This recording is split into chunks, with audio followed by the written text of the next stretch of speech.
Imagine you're standing in a room, and right in the center, there's a pedestal with a bright and glowing red button. Above that button, a sign in bold black letters reads, "Do not press." Now, be honest with yourself. What is the very first thing you want to do? You don't even know what the button does. It might set off an alarm. It might do absolutely nothing. It might even be dangerous. But the moment that sign told you, no, the button became the most interesting thing in the room. This is the forbidden fruit effect, and it is a psychological glitch that has governed human behavior since the dawn of time. Welcome back to the Inverse Mind. Today, we are looking at the strange and often self-sabotaging reason why we only seem to want what we can have. Why does the person who ignores our texts become the most attractive person in our contact list? Why does a limited edition label make us buy things we don't even like? And why does a simple restriction, like a diet or a deadline, suddenly make the forbidden option feel like a matter of life and death? This isn't just about being stubborn, and it isn't just about curiosity. It is a sophisticated, deep-seated psychological mechanism called psychological reactance. It is your brain's way of fighting for its freedom, even when that freedom leads you straight into a trap. In this video, we're going to dissect the anatomy of desire. We'll look at the famous experiments that proved our brains are addicted to scarcity. We'll explore the Romeo and Juliet effect in modern relationships. And most importantly, I'm going to give you the inverse mind strategy for breaking the spell of the forbidden, so you can stop chasing shadows and start valuing the things that actually matter. Stay right here, because once you see this pattern, you'll see it everywhere, and you'll finally understand why your own brain has been working against you. The science of reactance. Why, no, is a command. To understand why we want the forbidden, we first have to understand what happens in your brain when someone tells you that you can have something. In 1966, a psychologist named Jack Brem introduced a theory that changed how we look at human motivation. He called it psychological reactance. Here is the core idea. Human beings have a primal, non-negotiable need for autonomy. We need to feel like we are the masters of our own choices. When a choice is taken away, or even just threatened, our brain experiences a threat signal. It feels like a loss of power. To reclaim that power, our brain does something clever and annoying. It increases the perceived value of the restricted option. Think about it this way. If you're at a buffet and there are 10 types of dessert, you might not even look at the chocolate cake. But if the server says, "The chocolate cake is off limits, you aren't allowed to have it," suddenly, that cake isn't just a dessert anymore. It is a symbol of your lost freedom. To win back your autonomy, your brain makes that cake look like the best thing you've ever seen. You aren't hungry for cake, you're hungry for the right to choose. This is the forbidden fruit effect in its purest form. The forbidden fruit isn't actually better than the other fruit, it's just the one that represents your independence. This is why reverse psychology works so well on toddlers, and, if we're being honest, on adults too. When you tell a child, "Whatever you do, don't look in that box," you have effectively ensured that the box is the only thing they will think about for the rest of the day. You haven't piqued their curiosity, you've challenged their freedom. The scarcity principle and the value of the vanishing. But reactance is only half of the story. The other half is scarcity. In the 1970s, researchers Stephen Wurtzel, Jerry Lee, and Akanbi Adewale conducted what is now known as the cookie jar experiment. It's one of the simplest and most famous studies in social psychology. They gave 2 groups of people chocolate chip cookies to rate. The first group was given a jar with 10 cookies. The second group was given a jar with only 2. The results were unanimous. Even though the cookies were identical, the people in the second group rated their cookies as being higher in quality, more desirable, and more expensive than the group with 10. Why? Because the human brain uses a mental shortcut. If it's hard to get, it must be good. In our evolutionary past, this shortcut served us well. If food was scarce, it was valuable. If a resource was rare, it was worth fighting for. Our ancestors who ignored scarce resources didn't survive. But in the modern world, this ancient instinct is being hijacked. This is why luxury brands create limited drops. This is why travel websites tell you, only one room left at this price. This is why, while supplies last, is the oldest trick in the marketing book. They aren't telling you about the supply. They are triggering your scarcity reflex. They are making the item forbidden to everyone who doesn't act immediately. When something is about to vanish, we don't think logically about whether we need it. We only think about the fact that we might lose the chance to have it. The fear of loss is a much more powerful motivator than the hope of gain. This is the fear of missing out, or FOMO, and it is the fuel that keeps the forbidden fruit effect burning. The Romeo and Juliet effect, the trap of unavailability. Nowhere is the forbidden fruit effect more damaging, or more common, than in our romantic lives. Psychologists often refer to this as the Romeo and Juliet effect. As most of us know, the story of Romeo and Juliet isn't just about love, it's about two families who forbid that love. Researchers have found that when parents or society place obstacles in the way of a relationship, the intensity of the attraction between the couple often increases. It's not necessarily because they are soulmates.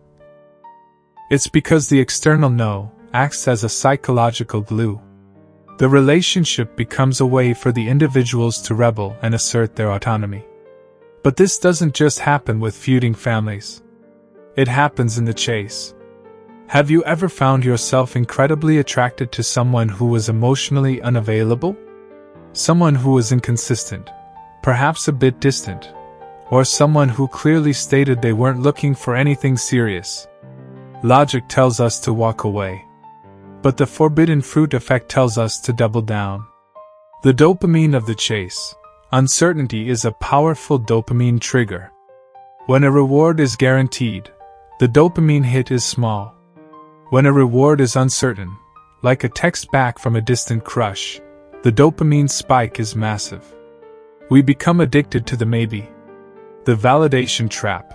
We tell ourselves that if we can win over the unavailable person, it will prove our ultimate worth. If we can eat the forbidden fruit, we must be special. The inverse mind insight here is a tough one to swallow. You often don't want the person, you want the resolution of the tension. You are chasing the yes to silence the no. Many people find that once they finally catch the unavailable person, once the fruit is no longer forbidden, the attraction evaporates. They realize they weren't in love with the person, they were in love with the resistance. The internal cost, the stress of the unachievable. While the forbidden fruit effect can feel exciting, like a rush of adrenaline, it carries a heavy internal cost. Living in a state of constant craving for the unattainable is exhausting for your nervous system. When you focus your desire on what you cannot have, you are effectively living in a state of permanent lack. The erosion of gratitude is when you cannot value what is in your hand if your eyes are constantly on what is behind the glass. This leads to a chronic feeling of dissatisfaction with your current life, your current partner, and your current self. The decision paralysis. The forbidden fruit effect makes us overvalue the hidden options. This leads to the grass is greener syndrome, where we never fully commit to a path because we are worried that the forbidden path we didn't take was the better one. The stress of reactance. Constant reactance means you are always in a defensive crouch. You see advice as an attack, rules as oppression, and commitment as a cage. This makes it impossible to build a stable and peaceful life because you are always looking for a way to rebel. The inverse mind perspective is that the forbidden fruit effect is a distraction. It is a way for your brain to avoid the difficult and quiet work of being happy with what is available. It is much easier to pine for a fantasy than it is to build a reality. Chasing the forbidden fruit is a way to stay in the chase forever, so you never have to deal with the arrival. The inverse mind strategy: breaking the spell. So, how do we stop? How do we retrain our brains to value what is good instead of just what is scarce? It requires a conscious shift in how you process no. You have to move from reaction to reflection. Here is the inverse mind strategy for mastering desire. Step 1. The reactance audit. The next time you feel an overwhelming surge of desire for something that is restricted, a sale, or a limited offer, or a person who is pulling away, stop and ask yourself, would I still want this if I could have it easily? Imagine the item is in unlimited supply, or the person is calling you 3 times a day. If the desire vanishes in that imaginary scenario, then you don't want the thing. You just want to win the reactance game. Step 2. Reframe the restriction. Instead of seeing a no as a threat to your freedom, see it as a filter. If a person is unavailable, they aren't a prize to be won, they are someone who is simply not compatible with your needs right now. If an item is limited edition, it isn't more valuable. It is simply less available. Reframing the restriction takes the emotional power away from the forbidden label. Step 3. Practice abundance priming. The forbidden fruit effect thrives on a scarcity mindset. To break it, you must consciously prime your brain for abundance. Make a literal list of the things you have that are available fruit. Your reliable friends, your stable job, the hobbies you enjoy, the health you have. By focusing on what is accessible, you lower the dopamine value of the inaccessible. Step 4. The 48-hour rule. Reactance is an impulsive and high-emotion state. It usually fades within 24 to 48 hours. If you feel a need to buy a limited item or send a desperate text to someone who is ignoring you, make a deal with yourself to wait 48 hours. Once the chemical spike of the no settles, your logical brain will usually see the situation for what it is. Conclusion: the real fruit. The forbidden fruit effect is one of the oldest stories we tell ourselves.